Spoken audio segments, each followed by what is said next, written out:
Assalamualaikum warahmatullahi wabarakatuh.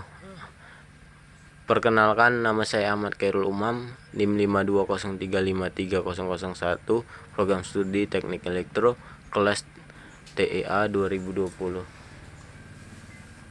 Di sini saya akan mempresentasikan hasil dari Critical Book Review, di mana judul buku yang saya review adalah Penetapan Standar Kompetensi Kerja Nasional Indonesia.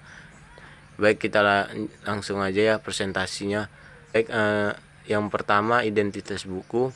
Judul bukunya Penetapan Standar Kompetensi Kerja Nasional Indonesia, sektor listrik, subsektornya ketenaga listrikan, bidang instalasi pemanfaatan tenaga listrik, kota terbit Jakarta, tahun terbit 2007, ditetapkan oleh Herman Suparno, tebal buku 537, nomor Cap 170, strip min strip 4 strip 2007, membuat ulasan tentang isi SKKNI nomor 170 tahun 2007 tentang penetapan standar kompetensi nasional Indonesia, sektor listrik, subsektor ketenaga listrikan, bidang instalasi pemanfaatan tenaga listrik. Di sini saya akan mengulas buku penetapan standar kompetensi kerja nasional Indonesia atau SKKNI nomor 170 tahun 2007 yang telah disahkan oleh Menteri Tenaga Listrikan dan Transmigrasi Republik Indonesia, yang berisikan tentang hasil konversi nasional RSKNI sektor listrik, subsektor ketenaga listrikan, bidang instalasi pemanfaatan tenaga listrik yang diselenggarakan tanggal 5-6 September 2006 di Jakarta.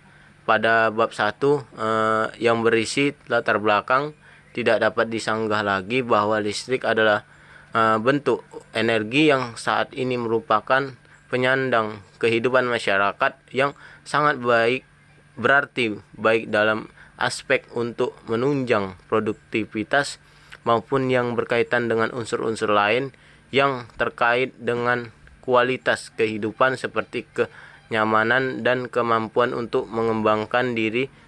Listrik telah merupakan suatu komoditas kebutuhan primer dalam kehidupan kita. Pada buku ini sudah ditetapkan, dijelaskan tentang penyusunan standar kompetensi kerja nasional bidang instalasi pemanfaatan tenaga listrik. Yang pertama, mendapatkan gambaran mengenai kompetensi kerja berupa keahlian di bidang instalasi pemanfaatan tenaga listrik. Yang kedua, susunnya RSKNI bidang instalasi pemanfaatan tenaga listrik yang mengacu kepada nomor 227 strip 2003 dan nomor 069 strip MFN strip 2004 tentang tata cara penetapan SKKNI yang berorientasi kepada kebutuhan real di industri. Yang ketiga, dimilikinya SKKNI bidang instalasi pemanfaatan tenaga listrik yang selaras dan sesuai dengan best place layanan ketenaga listrikan dan peraturan atau perundangan yang terkait.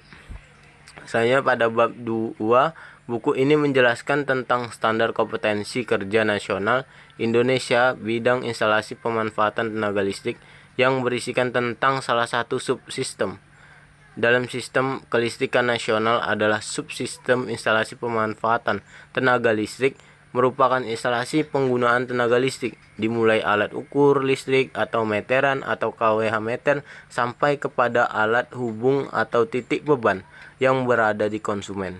Nah, adapun instalasi penggunaan sendiri yaitu instalasi yang menggunakan tegangan menengah maupun tegangan tinggi dengan beban besar seperti industri. Pada bab 3, buku ini menjelaskan tentang peta unit kompetensi dan unit kompetensi. Pada peta pengelompokan unit kompetensi, standar kompetensi kerja sektor ketenaga listrikan dikelompokkan ke dalam 4 bidang, yaitu bidang pembangkitan, bidang transmisi, bidang distribusi tenaga listrik, dan bidang instalasi pemanfaatan tenaga listrik.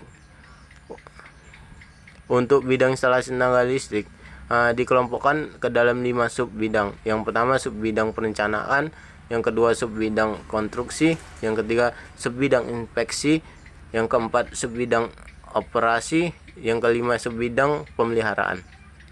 Pada unit kompetensi standar kompetensi kerja nasional Indonesia, sektor ketenagalistrikan bidang instalasi pemanfaatan tenaga listrik yang dijabarkan ke dalam sub bidang dan unit kompetensi.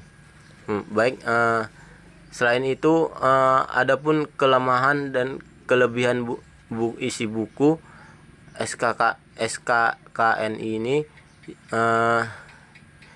kelebihannya isi buku ini adalah